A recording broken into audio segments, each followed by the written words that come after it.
जी। तो कमर में दर्द है? हाँ जी। पैर में दर्द है।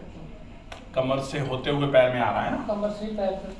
हम्म, आपके पास पहले आए थे ना सर, दिवाली से पहले हम्म। हॉस्पिटल में। उस टाइम मेरी ये कंडीशन थी, 100 गज का प्लॉट है बस्ती थाने के पीछे। हम्म, तो 100 गज का प्लॉट इतना बड़ा, उसमें टॉयलेट करना मुश्किल हो गया था। टॉयलेट भी करना दीवार का सहारा लेना पड़ता था, मतलब दर्द होता था। और कुर्सी पे बैठ के खाना भी नहीं खाया जाता हम्म, कंडीशन थी। फिर आपने बताया 4-5 दिन तो दवा लिखे बताई थी, वो थैली से वो सेक करना, वो स्प्रे वाइलिन वो 4-5 दिन तो एक्सरसाइज मैंने बंद कर दी पूरी। तो वो आप जैसे कहीं वैसे वो दवा ली और वो थैली से सिका विकाओ किया स्प्रे करके। फिर वो किसी ने बताया, अब जो मानना पड़ता किसी का, कोई बताए जैसे, तो वो अपने दारू का में चले गए। फिर वहाँ भी 1-1.5 महीने इलाज चला। वो बोल रहे थे मैं 2 तरीके से ठीक करता हूँ, तो ऑपरेशन और एक वैसे पता नहीं कैसे 15 दिन लगेगा। वो बोले 15-20 दिन लग जाए। ऑपरेशन करवाना होता था, मैं इतने परेशान कहीं करवा लेते। तो वो अभी सक्सेस नहीं हुआ। अभी इतना आराम है कि वो चाहे कंप्लीट बेड, हमने ऑपरेशन की तरफ पूरा ध्यान रखा, मतलब कंप्लीट बेड रेस्ट किया 15-20 दिन तो। और एक्सरसाइज कर रहा हूँ मैं। और दवाइयाँ तो 1 महीने से लगभग बंद ही है, वो दूसरी अंग्रेजी दवाइयाँ तो ना। लेकिन अब इतना आराम है कि मैं अगर पूरा निकाले ना, सुबह से शाम तक दिन में तो 2 किलोमीटर चल लेता हूँ टुकड़ों में। सुबह सुबह तो 500 मीटर जाना, 500 मीटर आना, और दिन भर में बैठ सकता हूँ। लंबोसेक्रल सपोर्ट लगा रहे हैं, कमर का एक्सरसाइज, बेल्ट लगा रहे हैं? हाँ कमर का बेल्ट तो जब भी लगाता हूँ, मैं गाड़ी पे जाता हूँ ना, ऐसे नहीं लगाता हूँ। खड़े हो जाइए, गाड़ी पे जाता हूँ, बाइक पे आया हूँ अभी, तो अभी बांध के आया हूँ, वैसे घर पे नहीं लगाता। घूम गए।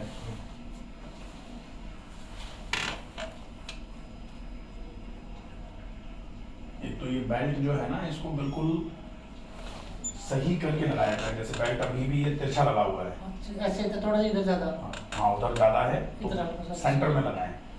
और बेल्ट भी जैसे कंटूर्ड लंबोसेक्रल सपोर्ट जो आता है ना, वो ज़्यादा काम करेगा बजाय इसके। हाँ, क्योंकि ये जो प्रॉब्लम है इसमें एग्जैक्टली जो समस्या आ रही है वो L4, L5 और L5S1 के बीच में ज़्यादा है। L5S1 के बीच में डिस्क जो है ना, वो ज़्यादा बल्ज हो गई है, ज़्यादा बल्ज हुई है।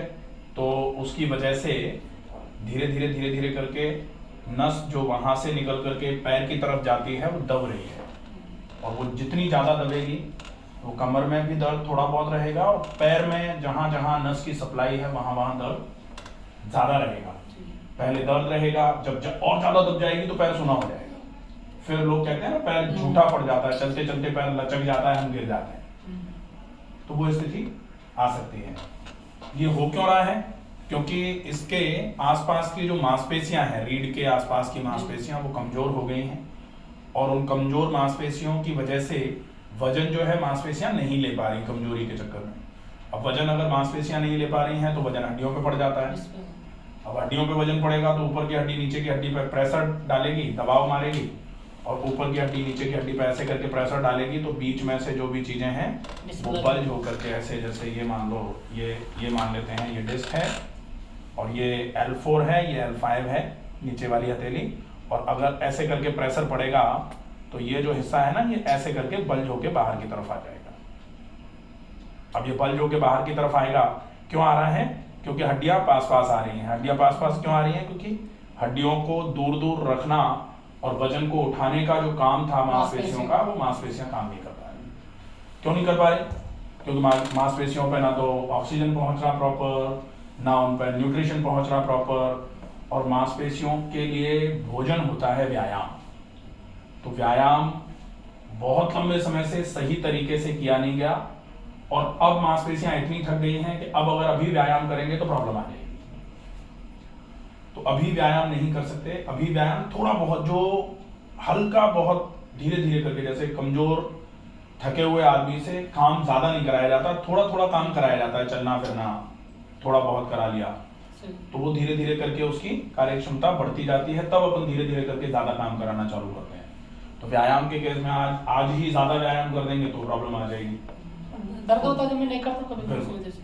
बहुत सने सने 4 व्यायाम इसके लिए जरूरी होते हैं, और 4 व्यायाम का पूरा वीडियो है, मैं देखाऊंगा आपको, इससे ज्यादा से करता हूं। हाँ, तो वो वीडियो देख करके वो चारों एक्सरसाइज दिन में 3 बार कम से कम कर ली जाए। अगर वो 3 बार व्यायाम कर लेंगे तो ये समस्या धीरे धीरे धीरे धीरे धीरे धीरे करके बिल्कुल खत्म हो जाएगी। और ऑपरेशन की स्थिति जो होती है ना, बिल्कुल ही जब बिल्कुल कुछ ही नहीं हो पा रहा तो ऑपरेशन कराना ही पड़ता है। तो लास्ट बाकी ये स्थिति ऑपरेशन जैसी है नहीं। इसको अगर हम किसी स्पाइनल सर्जन को दिखाएंगे तो निश्चित ही, क्योंकि उनके पास एक अच्छा ऑप्शन होता है ऑपरेशन करके वो ठीक है सही हो जाएगा।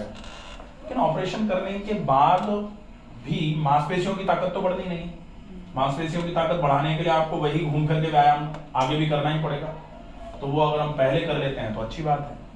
ऑपरेशन के लिए अपन ऐसा नहीं कि ऑपरेशन के लिए मना करते हैं, जहां आवश्यकता होती है वहां ऑपरेशन करने की, कि भाई बिना ऑपरेशन के बैठेगी ही नहीं व्यवस्था, वहां ठीक है। लेकिन इसमें कोई आवश्यकता है नहीं, ठीक ही है, इसमें कोई ऐसी दिक्कत वाली बात ज्यादा नहीं है।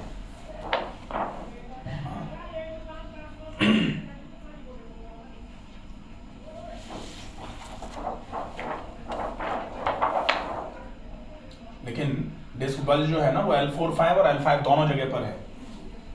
L4-5 पर भी है ये हिस्सा जो है, और L5S1 पर भी है यहाँ। तो इस स्थिति को अगर अपने को सही करना है तो केवल व्यायाम और ट्रीटमेंट में वो ऑयल कंप्रेस जो था, ऑयल कंप्रेस जिसमें पहले वॉलिनी मूव या फिर कोई भी दर्द का तेल लगाया, उसके ऊपर से पॉलीथीन पन्नी डाल दी, पन्नी के ऊपर से गर्म पानी की थैली में हल्का गर्म पानी भर के रख दिया और ऊपर से कंबल से ढक दिया। अगर हम ये वाला प्रोसेस कर लेते हैं तो निश्चित ही बहुत बढ़िया आराम हो जाएगा। मैं तो ये करता हूँ शाम को भी, ये वो जो आपने बताया ना, शाम कल भी मैं आगे से बोला था वो खत्म हो गया, वो लाना बोलिए इस पर। हाँ ठीक है, डायनापार स्प्रे दे दो। डायनापार क्यूपिया जो आता है वो बढ़िया है। और बाकी अगर अपन चाहें तो तिल के तेल में थोड़ा सा लहसुन को अच्छे तरीके से जला के, बिना गरम के मालिश करता हूँ, तिल के तेल की मालिश करता हूँ शाम को, लेकिन बिना गरम के करते हैं। ठीक है। और पैरों पर इसलिए थोड़ा बहुत ध्यान रखने की आवश्यकता है कि कमर से नस दबी है, प्रॉब्लम कमर में है, लेकिन पैर पर अभी नस सप्लाई नहीं कर पा रही है प्रॉपर, तो कहीं आगे चल के पैर की मांसपेशियां भी कमजोर ना कर दे। और पैर की मांसपेशियां कमजोर हो जाएंगी तो फिर चलना फिरना जो एफिशिएंसी है ना पैर की, वो कमजोर पड़ जाएगी। इसलिए पैर पर मालिश भी कर सकते हैं, पैरों का व्यायाम भी कर सकते हैं, पैरों पर प्राणायाम करके खून की चाल को भी बढ़ा सकते हैं। कैल्शियम, मैग्नीशियम, विटामिन डी, इनके अच्छे तरीके से नेचुरल सप्लीमेंट जो होते हैं वो ले सकते हैं। विटामिन डी के लिए तो अपन थोड़ा बहुत फैट, जो गाय का देसी घी है, धूप है, ज्वार बाजरा है, ये अच्छी चीज़ें हैं। हाँ, कैल्शियम के लिए भी बहुत बढ़िया रहता है, दूध ले लीजिए, गर्म दूध में थोड़ा सा हल्दी डाल के ले लीजिए, गाय का दूध हो, ठीक है। दही छाछ मत खाइए क्योंकि ठंडी होती है, ये नुकसान करती है। इसके अलावा मैग्नीशियम के लिए ज्वार बहुत अच्छा होता है, मक्का बहुत अच्छा है, तो ज्वार और मक्के का दलिया है या ज्वार और मक्के की रोटी है, वो अच्छे तरीके से खाई जाए, बढ़िया रहेगा। फिर भी अगर बहुत ज़रूरत लगे कि भाई विटामिन डी जैसे कम है, ज़्यादा कम है, तो अपन विटामिन डी का वो जो कॉलेकैल्सिफेरॉल का जो सैसे आता है 1 वीक फॉर 5 वीक्स, वो दिलवा दीजिए। वो एक नेचुरल सप्लीमेंट जैसा होता है, तो वो अपन ले सकते हैं, उसमें कोई खास समस्या नहीं। सर दिक्कत मेरी वो रेलवे में जो है मेरे आगरा, उसमें बड़ी प्रॉब्लम आ रही है। वो क्यों मेरे को लगभग 3-4 महीने हो गए। अब पहले तो मैं छुट्टी लेके आया था, कंडीशन ये हो गई मैं उठ ही नहीं पाया, तो कैसे मैं जाता आगरा। फिर मैं जयपुर गया रेलवे हॉस्पिटल में, एक दिन तो उनको दशहरा था, जल्दी निकल के रोड, फिर दूसरे दिन गया, 1.5 घंटे मौसी के लड़के को ले गया, तो लाइन में लगाया, फिर नंबर आया, तो डॉक्टर के पास वो कार्ड वो तो वो करते ना, उस पर कंप्यूटर पर वो आगरा का बताया कि मैं नहीं लूँगा मेडिकल में आगरा में। सर मैं रिपोर्ट लेके गया पूरी, मैं आगरा जाने लायक होता तो आपके पास की बात है, मैं खड़ा ही नहीं रह पा रहा आपके पास, उस टाइम ये कंडीशन थी मेरी, खड़ा ही नहीं रह पा रहा था मैं, काफ़ी उससे वो भी नहीं ली मेडिकल। अब तो लेकिन उससे तो आराम हो ही गया ना अपने को। हाँ, उससे और सिंपल सी रूटीन है अपने तो, सिंपल। कितना समय हुआ है फॉलो करते हुए? ये एक डेढ़ महीना हुआ। 1-1.5 महीना हुआ। तो 1-1.5 महीना अब इसको थोड़ा सा और अच्छे से फॉलो अप ले लो और नौकरी ज्वाइन करो, क्योंकि क्या होता है कि वो सर हार्ड वर्क है, एक दिन करना है मुश्किल है। वो लाइन पे मेंटेनेंस का काम, पटरी पे मेंटेनेंस, बहुत हार्ड वर्क है। अच्छा अच्छा अच्छा। लेता है वो फिर मैं गया एक दिन जाके, एक दिन ड्यूटी ज्वाइन किया, मैं तो कुछ भी बैठा ही रहा था, और फिर वापस जाके मैं ऊपर क्रिया करनी पड़ी, मेडिकल लगाया और 15 दिन का देके आया था। अब कल फिर दूसरे लड़के को भेजा, वो डॉक्टर को पैसे देके आ रहा है, अब फिर 15 दिन बाद फिर बुलाएगा। ऐसे भी चल रही है वहाँ से, अब मैं किराया अलग चल रहा है, डॉक्टर को पैसा लग, वो भी ज़्यादा दिन नहीं रखेंगे डॉक्टर भी। वो एक काम करिए, बहुत सिंपल सा रूटीन है, उसको कुछ समय फॉलो करिए, और उसके बाद अगर जैसे कुछ ऐसा वाला रूटीन बैठ जाए कि कैसे भी करके थोड़ा बहुत किसी को समझा बुझा के, अगर कोई ऐसी ड्यूटी जिसमें सुपरविजन टाइप का कोई काम हो जाए, क्योंकि अभी भारी काम वाला तो अभी नहीं कर सकते। भारी काम अगर अभी क्या हो, भारी काम तो ऑपरेशन के बाद भी नहीं हो सकता, भारी काम तो करेंगे तो समस्या आ जाएगी। लेकिन अगर सही हो जाएंगे एक बार तो फिर भारी काम करने के लिए तैयार किया जा सकता है शरीर को, और उसके लिए थोड़ा समय और चाहिए। अभी जल्दी में तो नहीं हो पाएगा। लगभग 1.5 महीना जैसे हो गया है, 1.5 महीने के आसपास और फॉलोअप कर लिया जाए तो 3 महीने में तो आराम से फिर अपन काम करने के लायक हो जाएंगे। अपने सैकड़ों केस हैं ऐसे जो अब बिल्कुल ठीक हैं, कोई दिक्कत नहीं है। एक बार ठीक हो गया तो हो गया, बस फिर कोई दिक्कत नहीं आती। ठीक है, वो ये तो थोड़ा जल्दी हो जाऊँ मैं। और चलने में दिक्कत थोड़ी है। जैसे मान लो ड्यूटी एक मेरी वो इस पे चलने का ज़्यादा काम है, रोज कम से कम 10 किलोमीटर चलना पड़ता है पैदल। आप चलो, ये बेल्ट बांध के चलो।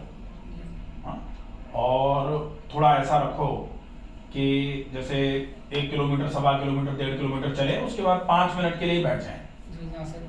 ठीक है, क्योंकि वो वाली स्थिति रहती है ना कि हम एक साथ लगातार ज्यादा काम नहीं कर सकते, लेकिन पार्ट बाय पार्ट करके ब्रेक कर करके अपन काम को लंबे समय तक खींच सकते हैं। अभी ये सुबह उठता हूँ मैं, उठते 500 मीटर चला जाता हूँ, 500 मीटर आ जाता हूँ, फिर 10 चलो हो जाता, फिर मैं बैठ जाता हूँ, फिर कुर्सी पे बैठा रहता हूँ। नीचे तो काफ़ी दिन हो गए मेरे बैठे, फिर थोड़ा सा होता है, फिर 500 मीटर का, फिर जैसे 300 मीटर गया, 300 मीटर आया, ऐसे चलता हूँ। वो चल जाएगा, उसमें कोई दिक्कत नहीं है। थोड़ा बहुत चलने में कोई समस्या नहीं आएगी। बस केवल एक चीज का ध्यान रखना है कि दर्द में कुछ नहीं करना है। दर्द चालू हो जाए उसके बाद अगर हम जोर लगा के कुछ करेंगे तो प्रॉब्लम आ जाएगी। ठीक है, तो कोई ऐसी समस्या नहीं है, बैलेंस हो जाएगा सब।